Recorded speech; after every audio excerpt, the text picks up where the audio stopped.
అల్పపీడన ప్రభావంతో తెలంగాణ రాష్ట్ర వ్యాప్తంగా విస్తారంగా వర్షాలు కురుస్తున్నాయి. కొన్ని జిల్లాలలో రికార్డు స్థాయిలో కూడా భారీ వర్షపాతం కూడా నమోదవుతుంది. అయితే అల్పపీడన ప్రభావం అనేది ఇంకా ఎన్ని రోజుల పాటు తెలంగాణ రాష్ట్రం మీద ఉండేటువంటి అవకాశం ఉంది? రానున్న రోజుల్లో పరిస్థితి ఏ విధంగా ఉంటుంది ఏంటి అనేది కూడా అడిగి తెలుసుకుందాము. మనతో పాటు వాతావరణ శాఖ అధికారి శ్రీనివాస్ గారు ఉన్నారు. మిగతా విషయాలను ఆయన మాటల్లోనే అడిగి తెలుసుకుందాము. నమస్తే సార్. సార్, గత కొన్ని రోజులుగా ఎడతెరిపి లేకుండా వర్షాలు కురుస్తున్నాయి. ఇటు హైదరాబాద్తో సహా జిల్లాలలో కూడా కుండపోత వర్షాలు అనేవి కురుస్తున్నాయి. సో ఈ అల్పపీడన ప్రభావం అనేది ఇంకా ఎన్ని రోజుల పాటు ఉండే అవకాశం ఉంది అంటారు? మనకి ఈ నెల 13వ తారీఖున పశ్చిమ మధ్య బంగాళాఖాతం మనకి తూర్పు కోస్తా ఆంధ్ర తీరం సమీపంలో ఒక అల్పపీడనం ఏర్పడింది. ఈ అల్పపీడనం ఒక 2 రోజులు అదే ప్రాంతంలో కొనసాగి తర్వాత 16వ తారీఖు నాటికి తీరాన్ని దాటి నిన్నటికి బలహీనపడింది. ఈ అల్పపీడనం వల్ల మనకి గత 4-5 రోజులుగా విస్తారంగా వర్షాలు పడినాయి. అయితే నిన్న ఉదయం మళ్ళీ అదే ప్రదేశంలో పశ్చిమ మధ్య బంగాళాఖాతం ప్రాంతంలోనే మరొక అల్పపీడనం ఏర్పడింది. ఈ అల్పపీడనం కూడా కొంచెం గత 13వ తారీఖున అల్పపీడనం కొంచెం తీవ్రత ఎక్కువగా ఉంది. ఇది సముద్ర మట్టం నుంచి 9.6 కిలోమీటర్స్ హైట్ వరకు కూడా దీని ప్రభావం ఉంది. ఈ అల్పపీడనం ఈ రోజుకి మరింత బలపడి మరింత బలమైన అల్పపీడనంగా మారింది. ఈ సాయంత్రం నాటికి మరింత బలపడి వాయుగుండంగా కూడా మారే అవకాశం ఉంది. వాయుగుండం అంటే డిప్రెషన్ అంటాం మనము. అది నెక్స్ట్ స్టేజ్ అన్నమాట. మనకి అల్పపీడనం తర్వాత నెక్స్ట్ బలపడే స్టేజ్ వాయుగుండం. సో ఈ సాయంత్రానికి వాయుగుండంగా బలపడి రేపు మధ్యాహ్నం నాటికి మళ్ళీ అదే ప్రాంతంలో మనకి సౌత్ ఒడిశా, నార్త్ ఆంధ్రప్రదేశ్ ప్రాంతంలో తీరాన్ని దాటి క్రమేపీ బలహీనపడే అవకాశం ఉంది. అయితే దీని ప్రభావం వల్ల మనకి ఈరోజు కూడా తెలంగాణలో విస్తారంగా నిన్న కూడా మనకి తెలంగాణలో విస్తారంగా వర్షాలు పడాయి. ఒక 3 ప్రాంతాల్లో నిన్న మనకి అత్యంత భారీ వర్షం 20 సెంటీమీటర్ల పైబడి ఒక 3 జిల్లాల్లో మనకి కామారెడ్డి, సిద్దిపేట, మెదక్ ఈ 3 జిల్లాల్లో కూడా అత్యంత భారీ వర్షం రికార్డ్ అయింది. మరొక 12 ప్రాంతాల్లో అతి భారీ వర్షాలు అంటే 12 నుంచి 19 సెంటీమీటర్ల వరకు ఒక 26 ప్రాంతాల్లో భారీ వర్షాలు నిన్న రికార్డ్ అయ్యాయి. అయితే ఈరోజు కూడా మనకి అల్పపీడన ప్రభావం ఉండడం వల్ల మళ్ళీ మనం రెడ్ అలర్ట్, ఆరెంజ్ అలర్ట్ జారీ చేయడం జరిగింది. రెడ్ అలర్ట్ ఈరోజు ఒక 4 జిల్లాలకి జయశంకర్, భూపాలపల్లి, ములుగు, మహబూబాబాద్ అలాగే భద్రాచలం ఈ 4 జిల్లాల్లో భద్రాద్రి కొత్తగూడెం ఈ 4 జిల్లాల్లో 1-2 చోట్ల మనకి 20 సెంటీమీటర్ల పైబడి వర్షపాతం పడే అవకాశం ఉంది. అలాగే నార్త్ తెలంగాణలోని ఆల్మోస్ట్ అన్ని జిల్లాల్లోనూ కూడా అతి భారీ వర్షాలు అంటే 12 నుంచి 19 సెంటీమీటర్ల వరకు వర్షాలు పడే అవకాశం ఉందని ఆరెంజ్ వార్నింగ్ ఇవ్వడం జరిగింది.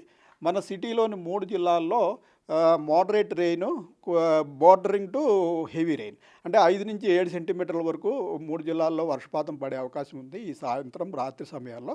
అలాగే 1-2 చోట్ల సిటీలో కూడా కొంచెం ఇంటెన్స్ స్పెల్స్ కూడా ఉండే అవకాశం అయితే ఉంటుంది. సరే, అయితే ములుగు జిల్లా వ్యాప్తంగా చూసుకుంటే మనకి అత్యధికంగా వర్షపాతం అనేది నమోదవుతుంది. ఎందుకు అంటారు? మనకి ఈ పశ్చిమ మధ్య బంగాళాఖాతంలో మనకి అల్పపీడనం ఏర్పడినప్పుడు ఆ అల్పపీడనం మనకి సముద్ర మట్టం నుంచి 7 కిలోమీటర్ల నుంచి 9 కిలోమీటర్ల ఎత్తు వరకు కూడా దాని ప్రభావం ఉంది. ఈ ఎత్తు పెరిగే కొద్దీ అవి ఏంటంటే వాలి ఉంటుందన్నమాట. వాలి ఉన్నది ఈ వాలిని భాగం మనకి తెలంగాణ మీద ఎక్కువగా పడుతూ ఉంటుంది. ఆ పై లెవెల్లో కనుక ఇటువైపు మనకి ఇంక్లినేషన్ అంటాం, అది వాలి ఉన్నట్టయితే ఆ వాలి ఉన్నందువల్ల ఈ తెలంగాణలోని ప్రత్యేకంగా మనకి పశ్చిమ మధ్య బంగాళాఖాతం మన దగ్గరగా ఉన్న సముద్ర ప్రాంతం, ఆ ప్రాంతంలో ఏర్పడినప్పుడు ఈ ప్రాంతంలో మనకి అల్పపీడనం ఏర్పడి అది ఎత్తు పెరిగే కొద్దీ ఈ రకంగా వాలి ఉంటుందన్నమాట. వాలి ఉన్నట్టయితే మనకి ఈ తెలంగాణలోని ములుగు, ఈ జయశంకర్, భూపాలపల్లి ఆ ప్రాంతాల్లో మనకి ఉపరితల వాతావరణంలో ఎక్కువ తేమ లభ్యత అనేది ఉండి అక్కడ బాగా విస్తృతంగా వర్షాలు పడే అవకాశం ఉంటుంది. అందుకని ములుగు జిల్లాలో మనం ఎక్కువగా కొంచెం భారీ వర్షాలు ఇలాంటి సిస్టమ్స్ ఏర్పడినప్పుడు చూస్తూ ఉంటాం. అయితే ప్రస్తుతం చూసుకుంటే తెలంగాణ రాష్ట్ర వర్షపాత పరిస్థితి ఏ విధంగా ఉంది అంటారు? అంటే మొన్నటి వరకు చూసుకున్నాము లోటు వర్షపాతంలో ఉంది, కానీ గత కొన్ని రోజులుగా చూస్తున్నాము ఎడతెరిపి లేకుండా వర్షాలు కురుస్తున్నాయి. ప్రస్తుత పరిస్థితి ఏ విధంగా ఉంది? మనకి ఈ 13వ తారీఖు నాటి అల్పపీడనానికి ముందు మనం 8% లోటులో ఉన్నాము. అయితే ఈ రోజు వరకు మన 13వ తారీఖు ఏర్పడిన అల్పపీడనం వల్ల గత 4 రోజులు విస్తారంగా వర్షాలు కురిసాయి. ఈ రోజు వరకు చూసుకున్నట్టయితే మనం +14%కి చేరుకున్నామండి.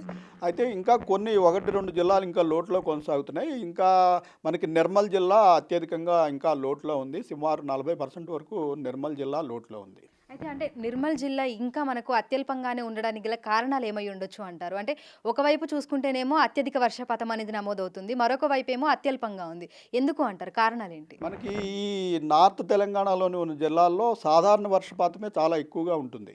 ఎందుకంటే అక్కడ ఎప్పుడూ ఎక్కువగా విస్తారంగా వర్షాలు పడే ప్రదేశం. సో, ఆ ప్రదేశంలో ఏంటంటే నార్మల్ కంటే మామూలుగా మనకి రాష్ట్ర వ్యాప్తంగా వర్షాలు తగ్గినప్పటికీ, ఆ ప్రదేశంలో వర్షాలు తగ్గినట్టయితే అక్కడ మామూలుగానే చాలా ఎక్కువ వర్షాలు పడాలి కాబట్టి, అందువల్ల లోటు పర్సెంటేజ్ అనేది అక్కడ ఎక్కువ ఉంటుంది. గత 3, 4 రోజుల్లో మనకి ఆదిలాబాదు, కుమ్రం భీం జిల్లాలు కూడా లోటులో ఉన్నప్పటికీ, ఆ 2 జిల్లాల్లో అతి భారీ వర్షాలు ఇంచుమించు 18 సెంటీమీటర్లు, 16 సెంటీమీటర్లు పలు ప్రాంతాల్లో కురిసినందువల్ల ఆదిలాబాదు, ఆసిఫాబాదు జిల్లాల్లో లోటు నుంచి పాజిటివ్‌గా వచ్చేసాము. నిర్మల్ జిల్లాలో ఇంకా కొద్దిగా లోటు కొనసాగుతుంది. ఎందుకంటే జనరల్‌గా ఆ ఏరియా అంతా కూడా మనకి అత్యధిక వర్షపాతం నమోదయ్యే ప్రాంతం కాబట్టి.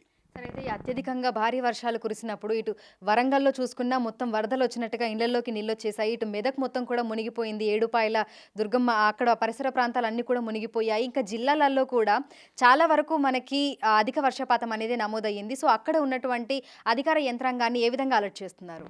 మనకి ఐఎండీలో ఫ్లడ్ మెట్ ఆఫీస్ అని కూడా ఉంటుందండి. ఈ ఫ్లడ్ మెట్ ఆఫీస్ ఏంటంటే, మనకి ఇప్పుడు సిటీలో రెయిన్ పడకపోయినా, మన సిటీలో ఉన్న జలాశయాలు ఉన్నాయి 2 పెద్ద జలాశయాలు. ఆ జలాశయాల యొక్క పరివాహక ప్రాంతం అంటే ఏ ప్రాంతంలో వర్షం పడితే ఆ జలాశయాల్లోకి ఎక్కువ వాటర్ చేరుకుంటుంది అన్న దాన్ని కూడా నిర్ణయించి, ఇప్పుడు మనకి సిటీలో రెయిన్ పడకపోయినప్పటికీ వికారాబాదు, సంగారెడ్డి ఆ ప్రాంతంలో భారీ వర్షాలు, అతి భారీ వర్షాలు కురిసినట్టయితే మన జలాశయాలు 2 నిండిపోయి మనకి గేట్లు ఎత్తి వరదలు వచ్చే అవకాశం ఉంటుంది.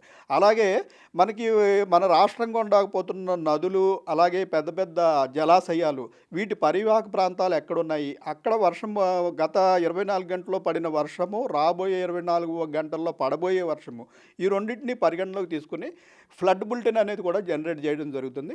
ఈ ఫ్లడ్ బులెటిన్ను కూడా మనం ఎన్డీఆర్ఎఫ్, అలాగే స్టేట్ డిజాస్టర్ మేనేజ్మెంట్, సంబంధిత జిల్లా కలెక్టర్లకి వెంటనే మనం చేరవేయడం జరిగి లోతట్టు ప్రాంతాల వాళ్ళని ఖాళీ చేయించడానికి, దానికి తగు చర్యలు తీసుకోవడానికి తక్షణం ఉపయోగపడతాయి. తెలంగాణ రాష్ట్రంలో ఇంకా ఎన్ని రోజులు వర్షాలు ఉన్నాయి సార్? అంటే ఈ భారీ నుంచి అతి భారీ వర్షాలు ఇంకా ఎన్ని రోజుల పాటు ఉన్నాయంటారు?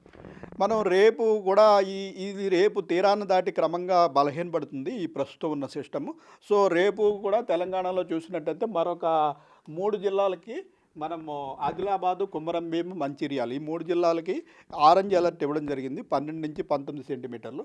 అలాగే నార్త్ తెలంగాణలో మనకి ఇటు మెదక్, కామారెడ్డి, నిజామాబాదు, నిర్మల్, జయశంకర్, భూపాలపల్లి ఈ జిల్లాలకి యెల్లో వార్నింగ్ 7 to 12 సెంటీమీటర్లు పడే అవకాశం ఉంది.